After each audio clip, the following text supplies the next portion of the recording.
Vertebrates के बारे में पढ़ रहे थे कल अपन। टिशीज हो गया था, वर्टिब्रेट्स के बारे में पढ़ रहे थे, पिसीज हो गया था, रेप्टिलिया हो गया और एम्फीबियंस उभयचर वर्ग हो गया था। चौथा इसमें लिखना पक्षी वर्ग, एवीज।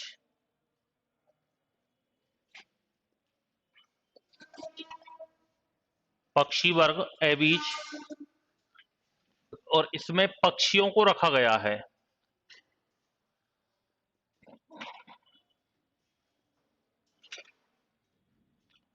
पक्षियों को रखा गया है इसमें।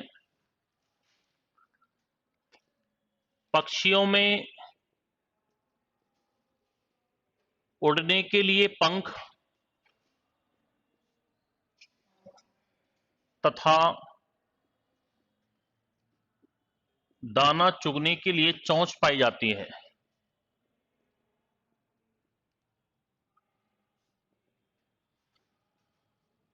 और ये बाह्य कंकाल एक्सोस्केलेटन का मॉडिफिकेशन होता है। जो पंख पाए जाते हैं, फीदर्स जो होते हैं पक्षियों में, ये बाह्य कंकाल का रूपांतरण होते हैं।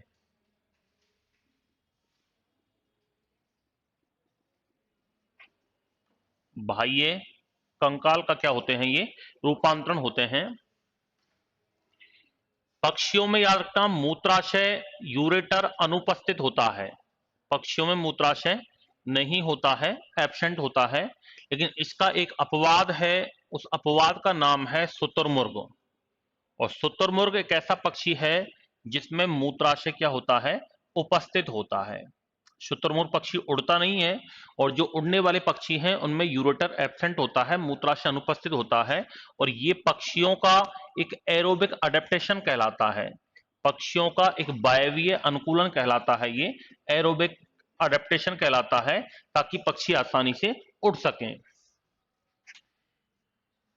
पक्षियों के अंदर यदि श्वसन क्रिया की बात करें, ब्रीथिंग क्रिया की बात करें इनमें, तो रेस्पिरेशन जो होता है इनमें, वो श्वसन क्रिया जो होती है वो फेफड़ों द्वारा ही होती है, लंग्स के द्वारा ही होती है। श्वसन क्रिया किसके द्वारा होती है? लंग्स या फेफड़ों के द्वारा होती है।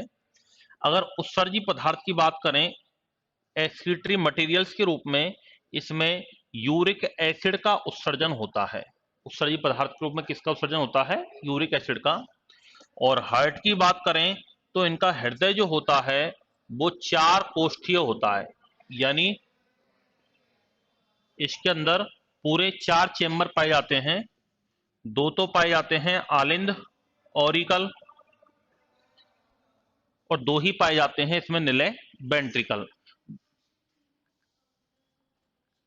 हाँ, कबूतर, तोता, मैना सब पक्षी में आते हैं।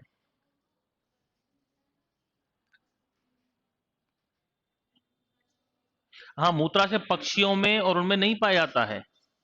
इनमें यूरिन बनता है और सीधा यूरिन, इसमें मूत्र द्वार और मल द्वार दोनों एक ही होता है इसके अंदर। इसीलिए पक्षियों की विष्ठा कीचड़ जैसी होती है, मूत्राशय नहीं होता है इनमें। मूत्राशय का मतलब होता है जहां यूरिन भरा रहता है। एक तो होता है मूत्र द्वार, एक होता है मूत्राशय। मूत्राशय मतलब यूरेटर, जहां यूरिन भरा रहता है।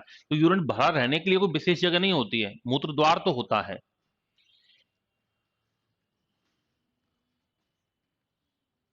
और पांचवा जो वर्ग है वो है स्तनधारी वर्ग, जिसको कहा जाता है मेमेलियन।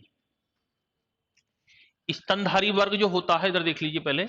स्तनधारी वर्ग में इसमें क्या होता है? इसमें शिशुओं को दूध पिलाने के लिए स्तन ग्रंथियां विकसित होती हैं।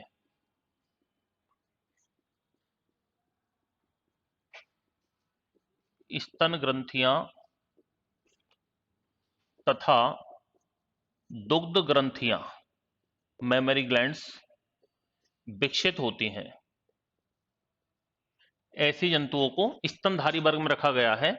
जैसे इसमें आता है मनुष्य, इसी में आता है, गाय है, भैंस है, बकरी है, ऊंट है, हिरण है, ये सभी किस में आते हैं?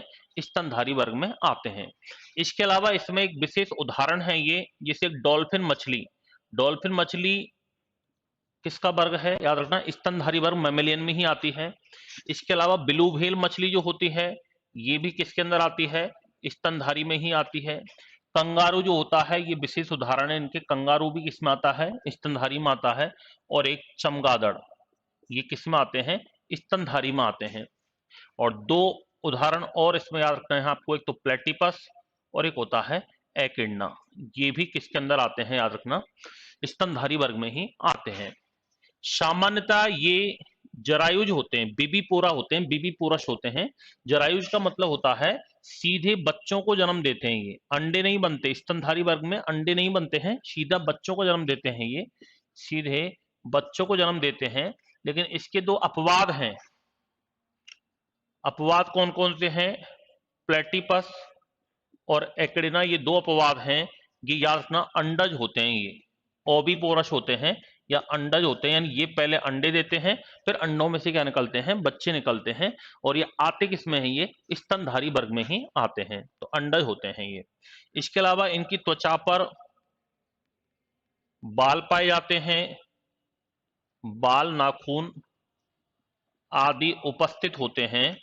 और ये बाल नाखून सींग वगैरह होते हैं, ये बाह्य कंकाल के रूपांतरण है, ये एक्सोस्केलेटन का ही रूपांतरण है, ये बाह्य कंकाल का ही क्या होता है, ये रूपांतरण होता है।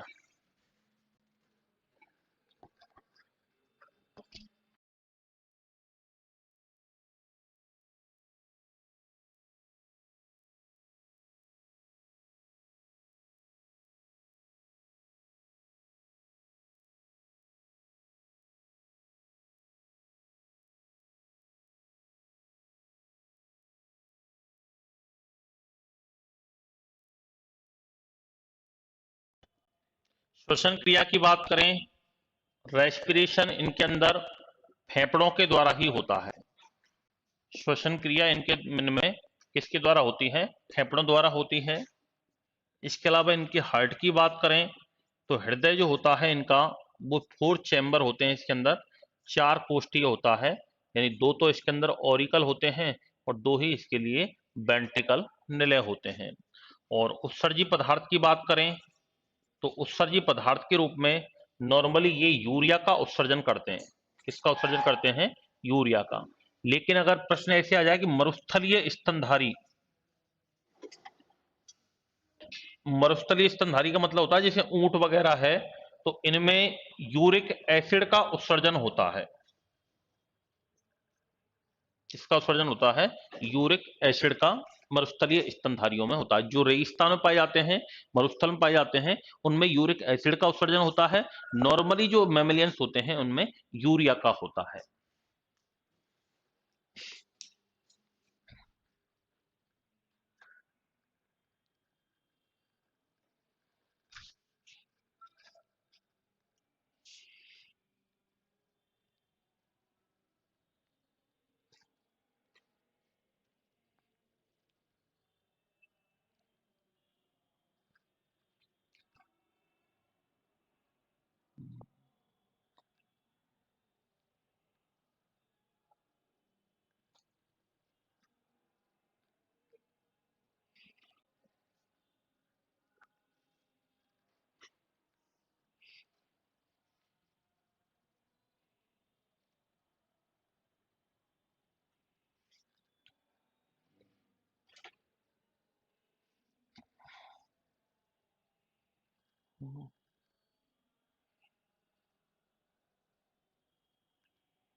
ये तो बात हुई आपकी बायोलॉजी की।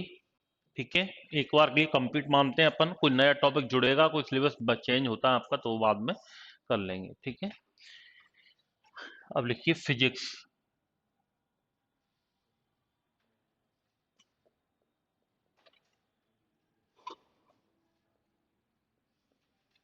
भौतिक विज्ञान। फिजिक्स का मतलब क्या होता है? ये विज्ञान की वह शाखा जिसमें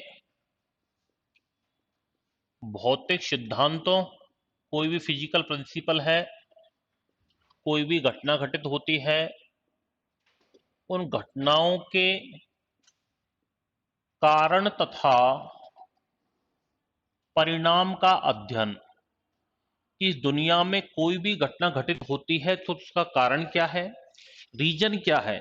जैसे मैंने इस मार्कर में इंक डाली तो मुझे इसको उल्टा करने की आवश्यकता नहीं है, ये ऑटोमेटिक नोक तक पहुंच जाती है। क्यों?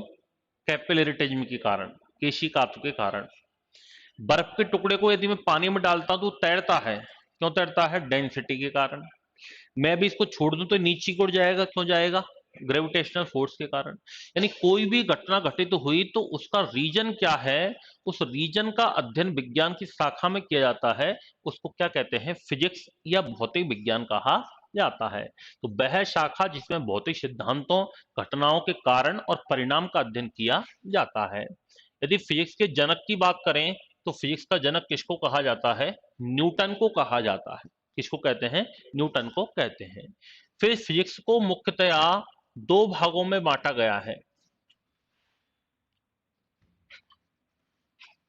इसकी एक परिभाषा हम ये भी दे सकते हैं कि जिसमें द्रव्य, द्रव्य का मतलब होता है मैटर, एंड एनर्जी, द्रव्य तथा ऊर्जा का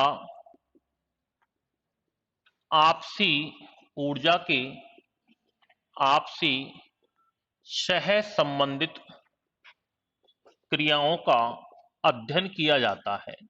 द्रव्य का मतलब होता है मैटर, वो लिक्विड भी हो सकता है, सॉलिड भी हो सकता है, गैस भी हो सकता है। इस लाइन का मतलब यह है कि द्रव्य को हम ऊर्जा में कन्वर्ट कर सकते हैं। कोई भी मैटर है उससे हम एनर्जी बना सकते हैं। जैसे कई बार अखबारों में आता है कि कचरे से बनाई जाएगी ऊर्जा। जितना भी वेस्ट मटेरियल निकलता है, सब्जियों के छिलके हैं, तूड़ी वगैरह है, गन्ने की खोई है, इन सब से एनर्जी बन सकती है। जैसे अपने घरों में कचरा निकलता है तो गवर्नमेंट का कहना यह है कि भाई एक गीले कचरे को अलग डिब्बे में डालें, सूखे कचरे को अलग डिब्बे में डालें, क्योंकि उनका फिर रिसाइकिल होता है और एनर्जी बन जाती है, दूसरा कोई प्रोडक्ट भी उनसे बनते हैं। तो इस ये भी क्या कहलाता है? एक तरीके से भौतिकी कहलाती है, फिजिक्स कहलाती है। इसके दो भाग हैं। एक तो है चिर सम्मत भौतिकी, जिसको कहा जाता है एंशियंट फिजिक्स, और एक है आधुनिक भौतिकी, जिसको कहा जाता है मॉडर्न फिजिक्स, क्या कहते हैं, मॉडर्न फिजिक्स। चिरसम्मत का मतलब होता है जिसमें चिर यानी लंबे समय से जो चली आ रही हैं, यानी पुरानी घटनाएं। इसमें पुरानी घटनाओं का अध्ययन करते हैं, पुरानी घटनाओं का अध्ययन किया जाता है। पुरानी घटना का मतलब है कि सन 1905 में अल्बर्ट आइंस्टीन ने एक प्रिंसिपल थ्योरी दी थी, ई बराबर एम सी स्क्वायर। और ई बराबर एम सी स्क्वायर का मतलब ही यही है कि किसी भी द्रव्यमान को ऊर्जा में कन्वर्ट हम कर सकते हैं, किसी भी मास से हम एनर्जी प्रोडक्शन कर सकते हैं। तो ये दिखने में तो बहुत छोटा सा इक्वेशन है, लेकिन ये इसने विज्ञान में जो फिजिक्स में प्रगति की है वो बहुत ही आश्चर्यजनक प्रोग्रेस है, क्योंकि इससे जैसे जल ऊर्जा हाइड्रो एनर्जी, जल से ऊर्जा प्राप्त होती है, विंड एनर्जी वायु पवन से ऊर्जा प्राप्त होती है, ऐसी बायोमास है तो उससे बायो एनर्जी प्राप्त होती है। पृथ्वी के अंदर गड्ढे खोदकर टरबाइन लगाए जाते हैं, जियो थर्मल एनर्जी का प्रोडक्शन होता है, भूतापीय ऊर्जा प्राप्त की जाती है। सब जहां समुद्र है वहां ज्वार भाटा आता है तो वहां टाइडल एनर्जी प्राप्त होती है। तो ये सब कुछ क्या है, एक तरीके से मास से एनर्जी प्राप्त होती है। तो ये सारा किस में आएगा, आधुनिक भौतिकी में आएगा। जबकि जो 1905 से चली आ रही है, जैसे प्रकाश है, लाइट की यदि अपन बात करें तो प्रकाश पहले भी था और आज भी है, पौराणिक घटना है। गति की बात करें अपन, मोशन पहले भी थी आज भी है, बल फोर्स पहले भी था आज भी है। तो ये सभी क्रियाएं क्या थी, ये पहले भी होती थी और आज भी हैं। तो इनको पौराणिक भौतिकी में रखा गया है। और पौराणिक भौतिकी का जनक या father of ancient physics is called Newton. पुरानी भौतिकी का जनक किसको कहते हैं, न्यूटन को। और मॉडर्न फिजिक्स का मतलब होता है कि इसमें आधुनिक घटनाएं, जो नई नई घटनाएं हैं, कुछ उपकरण वगैरह हैं, आदि का अध्ययन जिसमें किया जाता है उसको कहा जाता है आधुनिक भौतिकी। जैसे सौर ऊर्जा, सोलर एनर्जी, कोई बहुत पुरानी है क्या मामला, नहीं है बहुत पुराना। ये 10-12 साल से 15 साल से ज्यादा चल रहा है, वर्तमान में इसका प्रोडक्शन ज्यादा हो रहा है। जबकि सूर्य तो पहले था, लेकिन सूर्य से ऊर्जा का प्रोडक्शन पहले नहीं था। ये सोलर प्लेट वगैरह हैं जो आजकल वर्तमान में 10-15 सालों से ही लगने लगी हैं। इसके अलावा हाइड्रो एनर्जी, जल से ऊर्जा प्राप्त करना, विंड एनर्जी, टरबाइन वगैरह लगाए जाते हैं, पवन चक्की लगाई जाती है, पवन ऊर्जा। इसके अलावा जो बम बनाए जाते हैं, इसे हाइड्रोजन बॉम्ब वगैरह बनते हैं, परमाणु बॉम्ब वगैरह बनते हैं। ये सब कुछ किसकी देन है, ये मॉडर्न फिजिक्स की देन है। इसके अलावा जैसे एलईडी वगैरह हैं, एलसीडी हैं, ये उपकरण हैं, ये पहले थे क्या, नहीं थे। जैसे पहले सबसे पहले बल्ब चला करता था, फिर बल्ब के बाद ट्यूबलाइट आई, ट्यूबलाइट के बाद सीएफएल आई, सीएफएल के बाद एलईडी आई है, एलईडी के बाद हो सकता है कुछ और भी आ जाए। मतलब जो 100 वाट का बल्ब जितना उजाला करता है, वहां 40 वाट की ट्यूबलाइट कर देती है। जहां 40 वाट की ट्यूबलाइट उजाला करती है, वहां 15 वाट की सीएफएल कर देती है। जहां 15 वाट की सीएफएल जितना उजाला करती है, वो लगभग 5 से 10 वाट की एलईडी करती है। यानी दक्षता धीरे धीरे क्या हो रही है, बढ़ रही है। तो एलईडी, एलसीडी, मोबाइल, ये सब कुछ क्या है, ये आधुनिक भौतिकी की देन है, मॉडर्न फिजिक्स की देन होती है। और मॉडर्न फिजिक्स का जनक जो कहा जाता है, वो कहा जाता है अल्बर्ट आइंस्टाइन को कहा जाता है। किसको कहते हैं, अल्बर्ट आइंस्टाइन को। ये नोट करो, फिर अपन पहला टॉपिक स्टार्ट करेंगे इसमें, लाइट।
नहीं, अपवाद होता, अपवाद का मतलब होता है जो उस नियम का पालन नहीं करे, होता उसी में इंक्लूड है।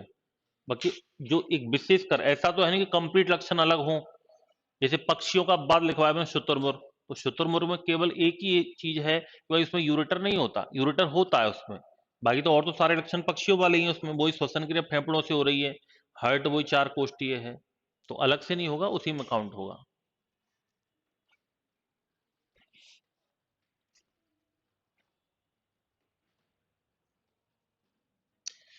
अब हेडिंग डाल लो प्रकाश, लाइट।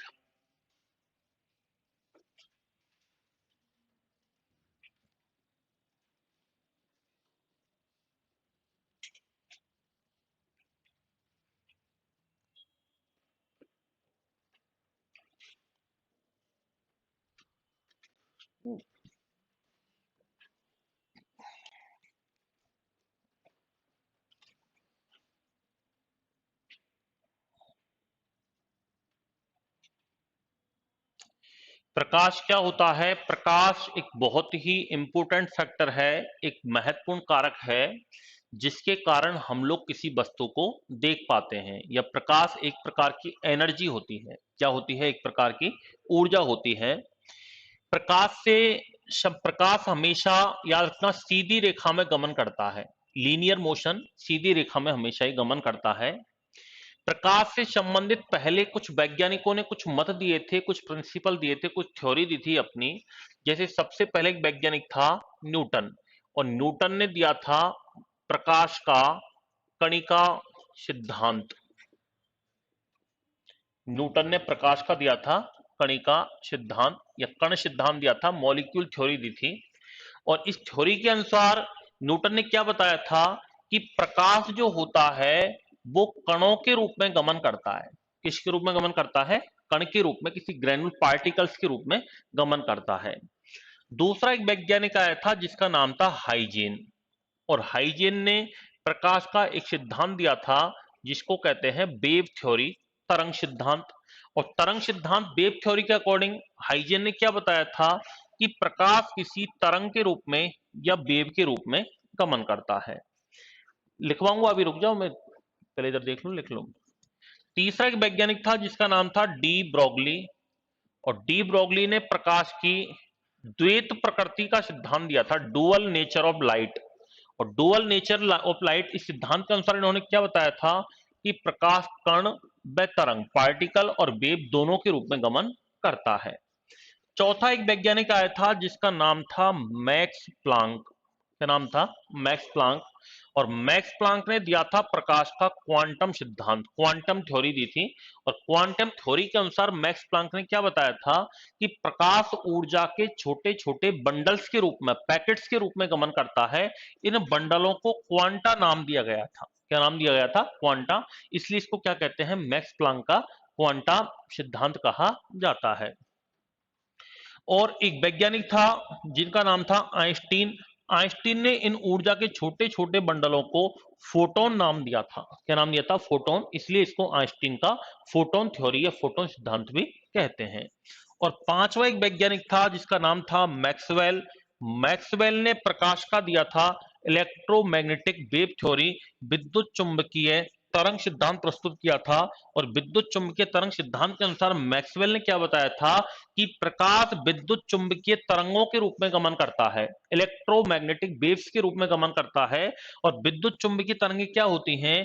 ऐसी तरंगें जिनके लिए मीडियम की आवश्यकता नहीं होती है, माध्यम की आवश्यकता नहीं होती है। उसी प्रकार से प्रकाश होता है, अर्थात प्रकाश वैक्यूम, निर्वात में भी गमन कर सकता है। तो और निर्वात में प्रकाश का वेग सर्वाधिक होता है कितना? 3 × 10⁸ मीटर बटा सेकंड। इसके बाद पानी के अंदर भी याद रखना, पानी में होता है 2.25 इंटू 10⁸ मीटर बटा सेकंड। और कांच के अंदर होता है 2 × 10⁸ मीटर बटा सेकंड। तो सबसे ज्यादा जो प्रकाश की स्पीड होती है वो किस में होती है? वैक्यूम में होती है, निर्वात में होती है।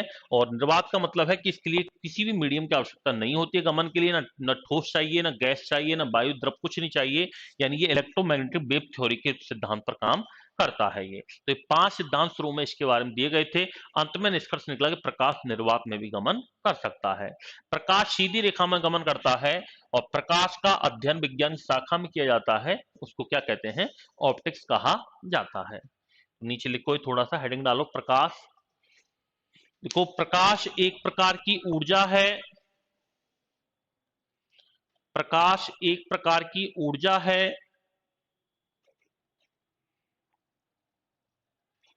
प्रकाश एक प्रकार की ऊर्जा है जिसके कारण हम लोग किसी वस्तु को देख पाते हैं। जिसके कारण हम लोग किसी वस्तु को देख पाते हैं।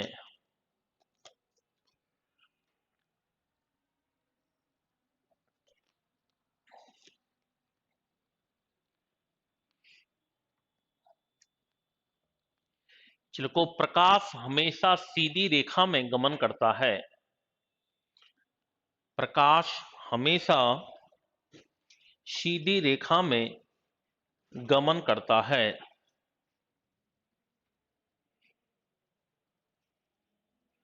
प्रकाश हमेशा सीधी रेखा में गमन करता है।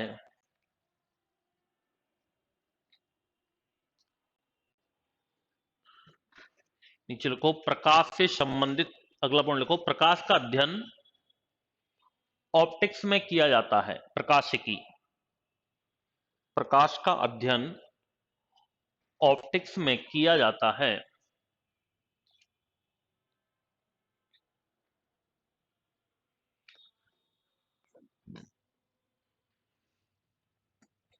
नीचे लिखो, प्रकाश से संबंधित महत्वपूर्ण सिद्धांत, important theory related to light. प्रकाश से संबंधित महत्वपूर्ण सिद्धांत।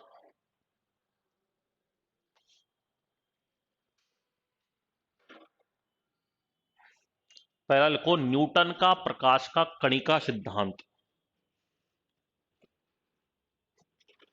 न्यूटन का प्रकाश का कणिका सिद्धांत।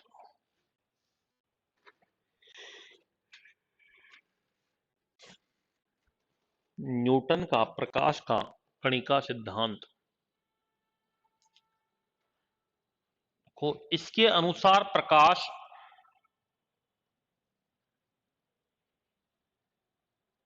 इसके अनुसार प्रकाश कणों के रूप में गमन करता है। इसके अनुसार प्रकाश कणों के रूप में गमन करता है।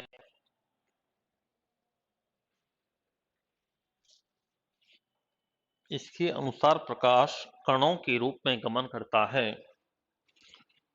दूसरा लिखो हाइजेन का तरंग सिद्धांत। हाइजेन का तरंग सिद्धांत।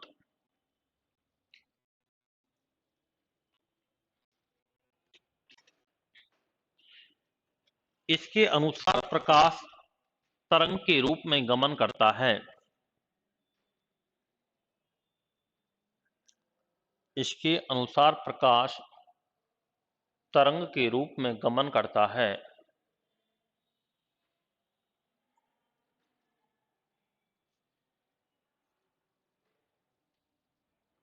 तीसरा लिखो डी ब्रोगली का द्वैत प्रकृति का सिद्धांत। डी ब्रोगली का द्वैत प्रकृति का सिद्धांत।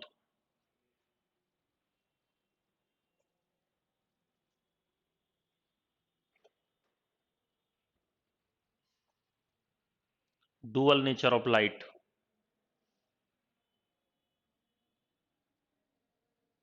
देखो इसके अनुसार प्रकाश की दोहरी प्रकृति होती है।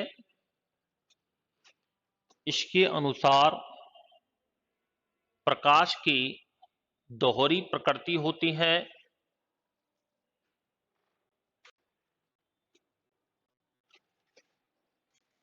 प्रकाश की दोहरी प्रकृति होती है अर्थात प्रकाश कण एवं तरंग। अर्थात प्रकाश कण एवं तरंग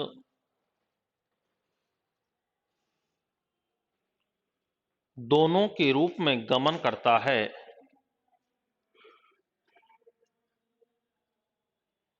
दोनों के रूप में गमन करता है। चौथा लिखो मैक्स प्लांक का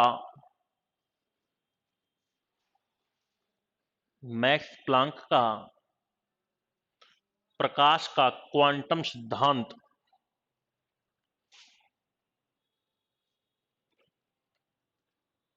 मैक्स प्लांक का प्रकाश का क्वांटम सिद्धांत।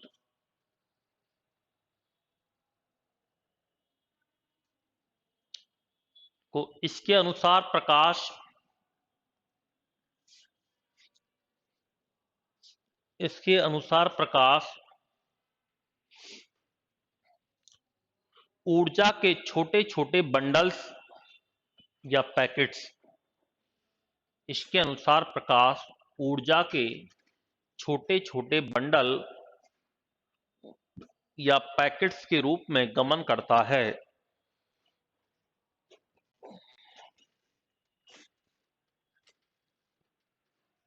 पैकेट्स के रूप में गमन करता है। इन्हें क्वांटा नाम दिया गया।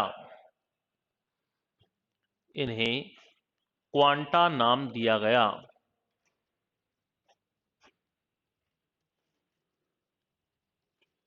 इसलिए इसे प्रकाश का क्वांटम सिद्धांत कहते हैं।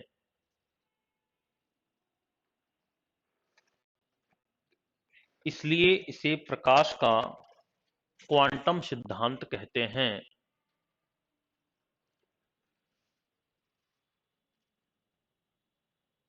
पैराग्राफ चेंज कर लिखना। आइंस्टीन ने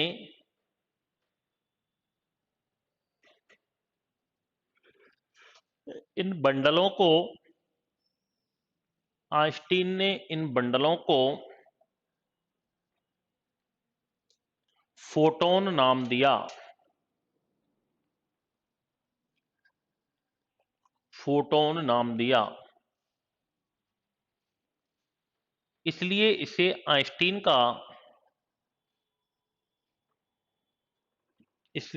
आइंस्टीन का फोटोन सिद्धांत कहते हैं।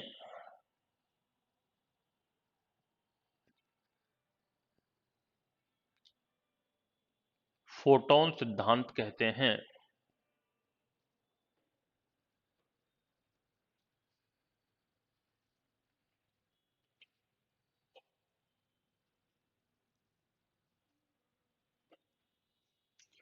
पांचवा लिखो मैक्सवेल मैक्सवेल का विद्युत चुंबकीय तरंग सिद्धांत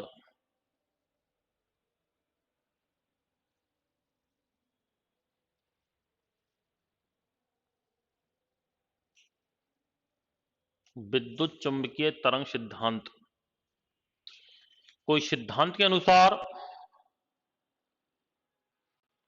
इस सिद्धांत के अनुसार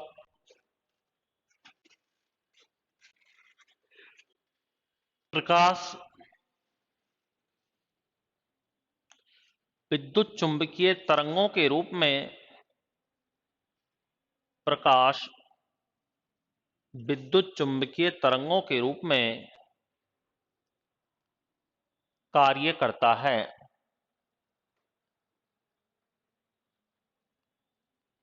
विद्युत चुंबकीय तरंगों के रूप में कार्य करता है, अर्थात प्रकाश के गमन के लिए, अर्थात प्रकाश के गमन के लिए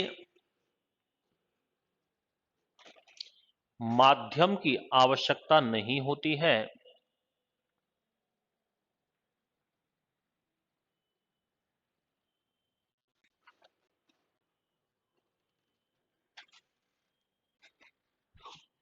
माध्यम की आवश्यकता नहीं होती है, अतः प्रकाश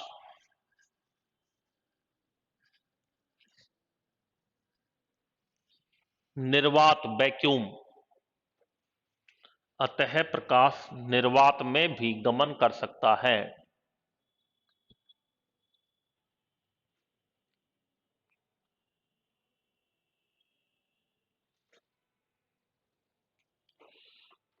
निर्वात में प्रकाश का वेग सर्वाधिक होता है।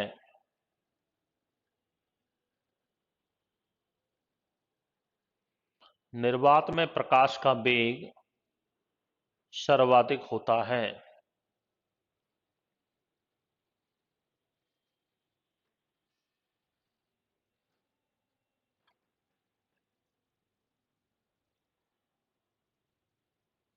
आगे लिख लो 3 × 10⁸ मीटर बटा सेकंड।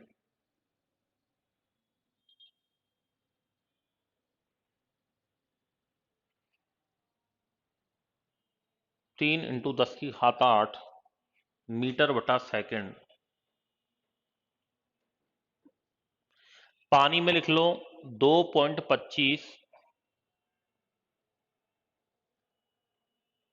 × 10⁸ मीटर बटा सेकंड।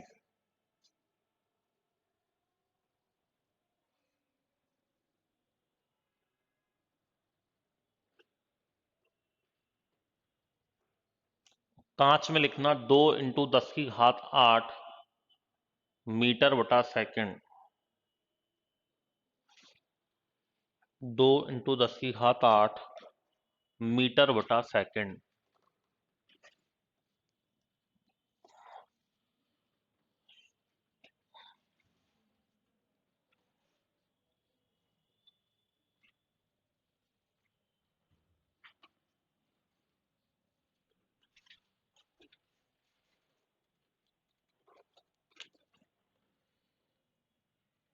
एक तो होती है प्रदीप्त वस्तुएं, लुमिनियस ऑब्जेक्ट्स, और एक होती हैं अप्रदीप्त वस्तुएं, नॉन लुमिनियस ऑब्जेक्ट्स। प्रदीप्त वस्तुओं का मतलब तो होता है ऐसी वस्तुएं जो स्वयं के प्रकाश से चमकती हैं, जिनकी स्वयं का लाइट होता है। जैसे सूर्य है तो ये स्वयं के प्रकाश चमकता है, बल्ब है, ट्यूबलाइट है, जुगनू, जुगनू समझते हो, छोटा जीव होता है, ये स्वयं के प्रकाश चमकते हैं, तो इनको प्रदीप्त वस्तु कहते हैं। और अप्रदीप्त का मतलब होता है नॉन लुमिनियस, जो दूसरों के प्रकाश से चमकता है। जैसे चंद्रमा, चंद्रमा का स्वयं का प्रकाश नहीं होता, याद रखना, चंद्रमा सूर्य के प्रकाश से चमकता है। चंद्रमा सूर्य के प्रकाश से चमकता है, चंद्रमा का स्वयं का प्रकाश नहीं होता है। तो चंद्रमा कैसी वस्तु है? अप्रदीप्त। इसका कोई भी निर्जीव वस्तु है, जैसे कोई मेज है, टेबल वगैरह है, कुर्सी है, किताब है, पुस्तक, ये सभी कैसी वस्तु हैं? अप्रदीप्त वस्तु होती हैं। एक होती है पारदर्शक वस्तुएं। पारदर्शक का मतलब ट्रांसपेरेंट, जिसमें से प्रकाश की किरणें आर पार निकल जाए, जैसे जल, कांच, ये कैसी वस्तुएं होती हैं? पारदर्शक। एक होती हैं अर्ध पारदर्शक वस्तुएं, सेमी ट्रांसपेरेंट। अर्धपारदर्शक का मतलब होता है जिसमें से आधा प्रकाश तो, कुछ प्रकाश की किरणें तो बाहर निकल जाए, कुछ प्रकाश का क्या हो जाए, एब्जॉर्बेशन हो जाए। जैसे घिसा हुआ कांच, कोई कांच है उसको थोड़ा घिस देते हैं तो उसमें क्या होता है, वो सेमी ट्रांसपेरेंट हो जाता है, कुछ तो उसमें से किरणें बाहर निकल जाती हैं और कुछ उसमें एब्जॉर्ब हो जाती हैं। इसके अलावा जैसे चिकना कागज या तेल लगा हुआ कागज, चिकना कागज होता है, जब अपन पेपर पर कोई चिकनी चीज डाल देते हैं तो वो थोड़ा सा सेमी ट्रांसपेरेंट हो जाता है, वो अर्ध पारदर्शक हो जाता है। तो कुछ प्रकाश का तो क्या हो जाता है, एब्जॉर्बेशन, कुछ प्रकाश उसमें से क्रॉस हो जाता है।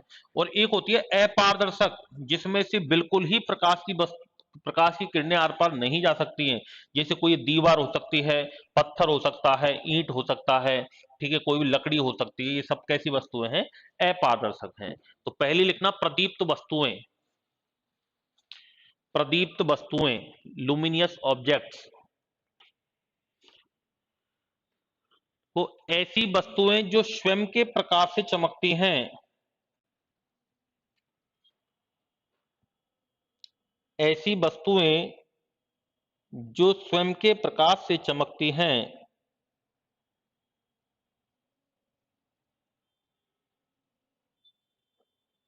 जैसे सूर्य,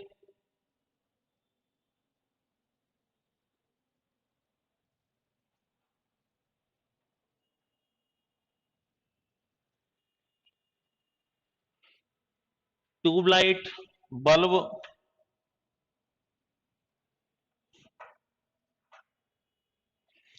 सूर्य, ट्यूबलाइट, बल्ब, जुगनू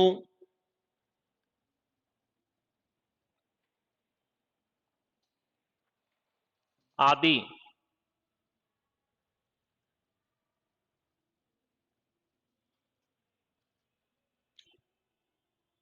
दूसरा लिखो अप्रदीप्त वस्तुएं,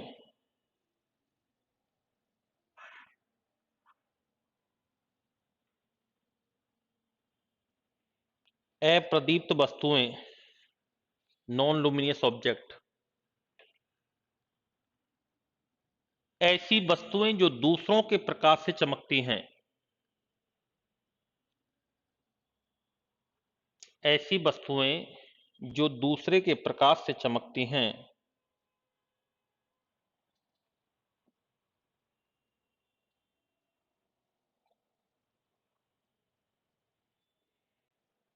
जैसे चंद्रमा, तारे, स्टार्स, टेबल, कुर्सी, बोतल आदि, कुछ भी निर्जीव वस्तुएं दो तीन। तीस लिखो पारदर्शक वस्तुएं, या पारदर्शक माध्यम, पारदर्शक वस्तुएं जिसमें प्रकाश की किरणें आर पार निकल जाएं, ट्रांसपेरेंट, जिसमें प्रकाश किरणें आर पार निकल जाएं, जैसे कांच, पानी आदि।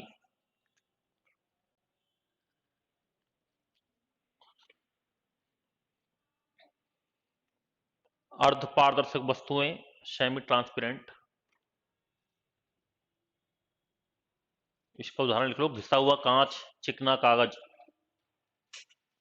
अर्ध पारदर्शक वस्तुएं, घिसा हुआ कांच, चिकना कागज।